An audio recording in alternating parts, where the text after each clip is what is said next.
ബോച്ചയുടെ കള്ള് ഷാപ്പിലേക്കാണ് നിങ്ങളിന്ന് കൂട്ടിക്കൊണ്ടുപോകാൻ പോകുന്നത്. ഇതാണ് ഇതിൻ്റെ എൻട്രൻസ് വന്നേക്കണേ. ഇവിടെ കണ്ടോ, നൈസായിട്ടുള്ള എൻട്രൻസ് ആണ്. ലെഫ്റ്റ് സൈഡിൽ തന്നെ നമ്മൾ ശ്രദ്ധിച്ചാൽ വെച്ചിട്ടുണ്ടെങ്കിൽ ചെറിയ തെങ്ങിൽ ഒരു ചേട്ടൻ്റെ കള്ള് ചെത്തി ഇറക്കുന്നുണ്ട്. പക്ഷേ ആ ഒരു കള്ളൊന്നുമല്ല നമ്മൾ തന്നെ തെറ്റിദ്ധരിക്കരുത്. കാരണം കള്ളിലൊക്കെ നല്ല രീതിയിലുള്ള ടേസ്റ്റ് വ്യത്യാസം കാര്യങ്ങളൊക്കെ ഞങ്ങൾക്ക് അനുഭവപ്പെട്ടു. ഇതാണ് ഇൻറ്റീരിയേഴ്സ് വന്നേക്കണേ. അതേപോലെ ഈ മണ്ണിൻ്റെ ഒരു ജഗ്ഗിനകത്ത് നമുക്കിങ്ങനെ കൊണ്ടുവന്ന് വരും. കണ്ടോ, ഫുഡ് ഒക്കെ ഒരു നോർമൽ അതൊന്നും ഭയങ്കര സംഭവമായിട്ട് എനിക്ക് തോന്നിയില്ല. കപ്പയും ബീഫും അതേപോലെ തന്നെ ചെമ്മീനും ചിക്കനൊക്കെ നമ്മൾ കഴിച്ചു. പക്ഷേ എല്ലാം ഒരു നോർമൽ ആവറേജ് സെറ്റപ്പിലാണ് ഫുഡ് എനിക്ക് തോന്നിയത്. ഇൻറ്റീരിയേഴ്സ് കൊള്ളാം, ആംബിയൻസ് കൊള്ളാം. അത് മാത്രമാണ് ഇവിടെ എടുത്ത് പറയാനുള്ളത്.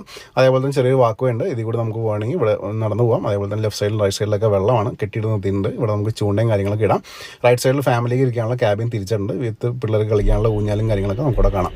അപ്പോൾ നൈറ്റ് വ്യൂ ആണ് നിങ്ങൾ കണ്ടുകൊണ്ടിരിക്കുന്നത്. അപ്പോൾ ഞങ്ങൾക്ക് ഇവിടെ തോന്നിയെന്ന് വെച്ചിട്ടുണ്ടെങ്കിൽ ഇത് ആംബിയൻസിനും അതേപോലെ തന്നെ ജസ്റ്റ് നൈറ്റ് സ്പെൻഡ് ചെയ്യാൻ വേണ്ടിയിട്ട് ഇങ്ങോട്ട് വരാം. ജസ്റ്റ് ഇരുന്ന് റിലാക്സ് ചെയ്യാൻ പറ്റുന്ന സ്ഥലമാണ്. പക്ഷേ ഫുഡ് നല്ല സൂപ്പറാണെന്ന് പ്രതീക്ഷിച്ച് ആരും വരരുത് കേട്ടോ.